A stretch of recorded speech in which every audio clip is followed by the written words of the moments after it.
Bangladesh police মুক্তিযুদ্ধ জাদুঘর ময়মনসিংহের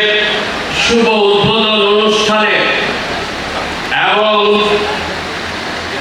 মুক্তিযুদ্ধ পুলিশ ময়মনসিংহ জেলা গ্রন্থে যে মোড়ক উন্মোচন করেছেন, তিনি মুক্তিযুদ্ধের সময়কালীন সময়ে তিনি অস্ত্র হাতে তুলে নিয়ে দেশ মাতৃকার স্বাধীনতার লক্ষ্যে লাল সবুজের পতাকার জন্য জাতির পিতা সর্বকালের সর্বশ্রেষ্ঠ বাঙালি বঙ্গবন্ধু শেখ মুজিবুর রহমানের আত্মার প্রতি শ্রদ্ধা